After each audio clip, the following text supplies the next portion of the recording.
విక్రమ్ టీవీకి సబ్స్క్రైబ్ చేయండి. Subscribe to Vikram TV. Subscribe to Vikram TV. Subscribe to Vikram TV. Subscribe to Vikram TV. Please like, share and subscribe to Vikram TV.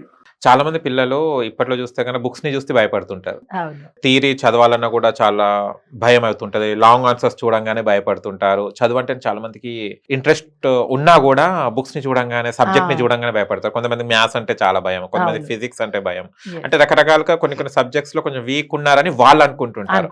అంటే ఆ week కాదు, మనం కూడా సాధించగలం, answers మనం ఎందుకు నేర్చుకోకూడదు, మనం ఎందుకు సక్సెస్ కాకూడదు అన్న వాళ్ళకి, ఆ పిల్లలకి, అలాంటి పిల్లలకి మీరు ఏం చెప్తారు? ఇప్పుడు నవేడేస్ పిల్లలకి అదే కావాలి ఎక్కువగా. అయితే పిల్లల మైండ్ సెట్ ఎవరిదైనా ఒకలాగా, టాపర్దైనా తక్కువ ఉన్న వాళ్ళదైనా, అంటే యావరేజ్ పిల్లలకైనా ఒకటే మైండ్ సెట్ ఉంటుంది, ఒకటే మైండ్ ఉంటుంది.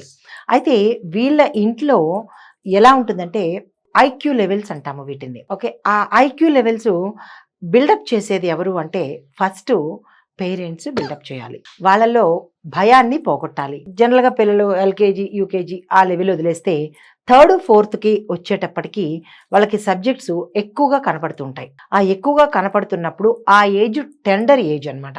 అయితే పిల్లలు కోసమని పేరెంట్స్ కొంత సమయాన్ని కేటాయించాలి. వారి ముందు కూర్చుని అన్ని బుక్స్, అన్ని సబ్జెక్ట్స్ పక్కన పెడితే వాళ్ళు ముందు ఏ సబ్జెక్టు ఇష్టపడుతున్నారు లేదు పేరెంట్సే అడుగుతారు. వాళ్ళ మదర్ అడుగుతుంది, నాన్న నువ్వు ఏ సబ్జెక్ట్ అంటే ఇష్టము అంటే జనరల్గా చాలామంది సైన్స్ అని, తెలుగు అని, ఇంగ్లీష్ అని. ఇంగ్లీష్ కూడా ఎవరు చెప్పరు, మిగతా సబ్జెక్ట్స్ చెప్తారు. మ్యాథ్స్, ఇంగ్లీషు ఎవరు చెప్పరు, సోషల్, ఈ 3 సబ్జెక్ట్స్ చెప్పరు. ఎందువల్ల అంటే అవి పెద్ద పెద్దగా కనపడతాయి, ఇందాక మీరు అన్నట్టు పెద్దగా కనపడతాయని ముందు ఈ చిన్నవి చదివేస్తారు. అయితే పేరెంట్ ఏం చేయాలి అంటే ముందు వీళ్ళ తాలూకా పల్స్ తెలుసుకోవాలి. ఎందుకు భయపడుతున్నాడు? ఎందుకంటే ఈ ఏజ్లో కనుక మనం వాళ్ళని పట్టుకోలేకపోయి వాళ్ళలో భయాన్ని పోగొట్టలేకపోతే it carries to 10th inter degree level కూడా ఉంటుంది. ఇంకా ఆ ఏజ్లో మనం చేసేది ఏమీ ఉండదు. 10th వరకు మనం వెనకాల, పిల్లల వెనకాల ఉండాలి. వారు ఎందుకు భయపడుతున్నారు? పేరెంట్ కూర్చుని ట్యూషన్కి పంపించేసేయకుండా, ట్యూషన్కి పంపించేస్తే వచ్చిన లాభం ఏంటుంది? వాళ్ళు ఇక్కడ కూర్చునే బదులు అక్కడ కూర్చుంటారు, కూర్చుని వచ్చేస్తారు. 2 గంటల సమయం అయిపోతుంది, వచ్చేస్తారు. ఇంట్లో తల్లికి లేని శ్రద్ధ మా టీచర్ ట్యూషన్ ఆవిడకి ఎందుకు ఉంటుంది? ఆవిడకి 100 మంది ఉంటారు చుట్టూతా. కానీ తల్లికి ఒకళ్ళే పిల్లలు కాబట్టి తల్లే ట్యూషన్స్ అనేది లేకుండా తనే కూర్చుని, ఒకవేళ ట్యూషన్ పెట్టినా కానీ తన ఇంటి దగ్గరికి వచ్చిన తర్వాత ఏ సబ్జెక్ట్స్ నీకు ఇష్టమో అనేది చూసి, ఇష్టం ఉన్న సబ్జెక్ట్స్ పక్కన పెట్టి ఇష్టం లేని సబ్జెక్ట్స్ అంటే నీకు ఎందుకు భయపడుతున్నావు, ఆన్సర్సా లేదంటే బుక్ తాలూకా అంటే సైజు చూసి భయపడుతున్నావా అని అడిగినట్టయితే అప్పుడు ఏదో ఒకటి చెప్తాడు కదా ఆ పిల్లవాడు. ఇంత పెద్ద పెద్ద ఆన్సర్లు ఉన్నాయమ్మా అంటే ఆ ఆన్సర్ల గురించి భయపడకుండా కంటెంట్ మొత్తం, అంటే ఆ లెసన్ మొత్తం చదివించినట్టయితే ఈ విషయం టీచర్లకి పనికొస్తుంది, ఇది తల్లిదండ్రులకి పనికొస్తుంది. స్కూల్లో అయితే టీచర్లకి, ఇక్కడ ఇంట్లో అయితే ఇద్దరికి ఒకటే ఆన్సర్ చెప్తున్నాను. అయితే ఏం చేస్తారంటే కంటెంట్ మొత్తం, లెసన్ మొత్తం చదివించినట్టయితే క్వశ్చన్స్ అనేది చూడకుండా ఏ క్వశ్చన్ ఇచ్చినా కానీ ఆన్సర్ చేయగల క్యాపబిలిటీ, కాన్ఫిడెన్స్ పిల్లల్లో వస్తుంది. అయితే అది చెయ్యలేని వాళ్ళకి ఎలాంటి రెమెడీ అనేది ఇప్పుడు చూద్దాం. ముందు ఆన్సర్ ఎంతైతే ఉన్నదో, చిన్న క్వశ్చన్ పెద్ద ఆన్సర్ ఒక 5-6 లైన్లు ఉండొచ్చో లేదా ఫుల్ పేజీ ఉండొచ్చో.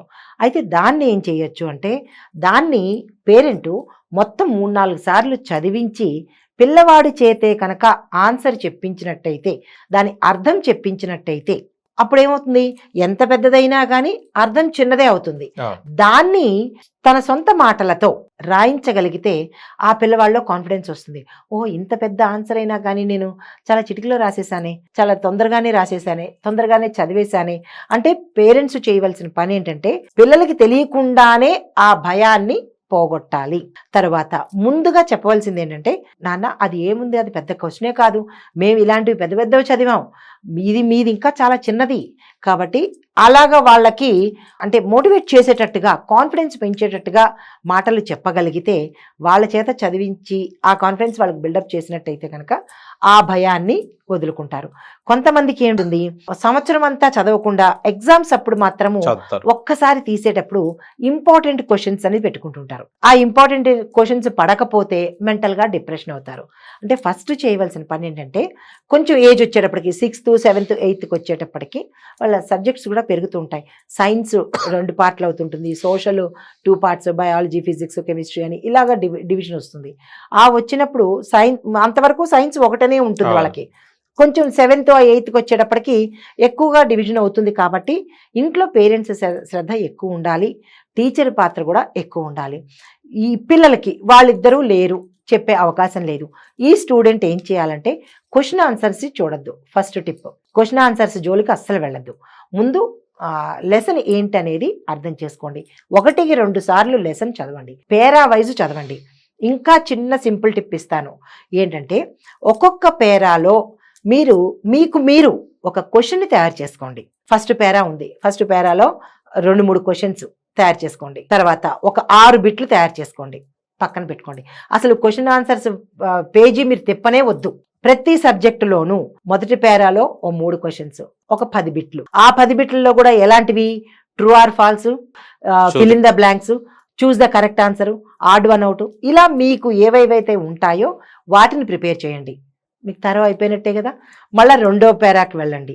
ఇలాగా మీరు పేరా వైజు రోజుకి 1 చూసుకున్నా 2 రోజుల్లో మీకు ఆ లెసన్ అయిపోతుంది. ఇప్పుడు మనకు ఒక లెసన్ క్లాస్లో చెప్పడానికి ఎంత టైం పడుతుంది, 2-3 డేస్ తీసుకుంటారు. కానీ అదే సేమ్ టైం మీరు ఇక్కడ తీసుకునేటప్పటికి మొత్తం ఎక్సర్సైజెస్ అన్ని మీకు వచ్చేస్తున్నాయిగా. ఇంకా అక్కడ భయం అనే సబ్జెక్ట్ ఎక్కడుంది?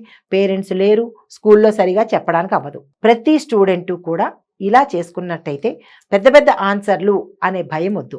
నేను కూడా ఏం చేస్తాను అంటే, నేను కాలేజెస్కి కానీ స్కూల్స్కి విజిట్ చేసినప్పుడు ఈ టిప్స్ని నా పిల్లలకి నేను చెప్తుంటాను. ఏంటంటే, ఒక సబ్జెక్ట్ తీసుకురండి, ఎవరికి ఏ సబ్జెక్ట్ అంటే భయమో ఆ సబ్జెక్ట్లోనే ఈ పని చేయాలి. వచ్చినవి ఎలాగా ఇంట్రెస్ట్ ఉన్నవి ఎలాగా చదివేస్తాము, ఏ సబ్జెక్ట్ భయం ఉంటుందో ఆ సబ్జెక్ట్ని ఆ పిల్లల్ని తీసుకురమ్మని చెప్పేదాన్ని. ఇలాగ దగ్గర కూర్చోపెట్టి ఇలా చెయ్యి అని ఒక్కటి చేయిస్తే చాలు, మిగతావన్నీ ఆటోమేటిక్గా భయం పోయిందంటే ఎంతదైనా చదివేయగలుగుతాడనమాట. ఇలాంటి చిన్న చిన్న టిప్స్ కనుక ఫాలో అయితే. రెండోది, మెమరీ ఎలా గుర్తుపెట్టుకోవాలి, ఇది కూడా ఒక క్వశ్చన్. అందులో చదివినవి ఎలా గుర్తుపెట్టుకుంటాము అంటే దాన్ని సినాప్సిస్ అంటారు. సినాప్సిస్ అంటే మనం ఇదివరకు సైడ్ హెడ్డింగ్స్ ఉండేవి. ఒక్కొక్క ఆన్సర్లో 5 బిట్లు 6 బిట్లు ఉన్నప్పుడు దాని సైడ్ హెడ్డింగ్స్ గుర్తుపెట్టుకునే వాళ్ళము. సైడ్ హెడ్డింగ్స్లో ఫస్ట్ లెటర్ని ఒక ఫ్రేమింగ్ చేసుకున్నట్టయితే ఆర్తో ఉన్నది, ఆ ఏతో ఉన్నది, కిందన ఎంతో ఉన్నవి, 3 సైడ్ హెడ్డింగ్స్ ఉన్నాయి.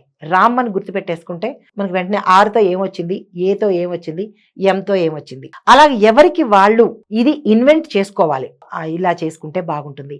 పేరెంట్స్ చెప్పలేని వాళ్ళు ఉంటారు, టీచర్స్కి అంత కెపాసిటీ లేనప్పుడు ప్రతి స్టూడెంటు నిరుత్సాహపడకుండా వాళ్ళకి వాళ్ళు అనలైజ్ చేసుకుంటే, నేను చెప్పేది ఏంటంటే 6th నుంచి చెప్పే పిల్లలకి, 6th లోపు పిల్లలకి పేరెంట్స్ తప్పనిసరిగా ప్రక్రియ చేసినట్టయితే కనుక వాళ్ళలో సబ్జెక్ట్ భయం అనేది పోతుంది. ఓకే.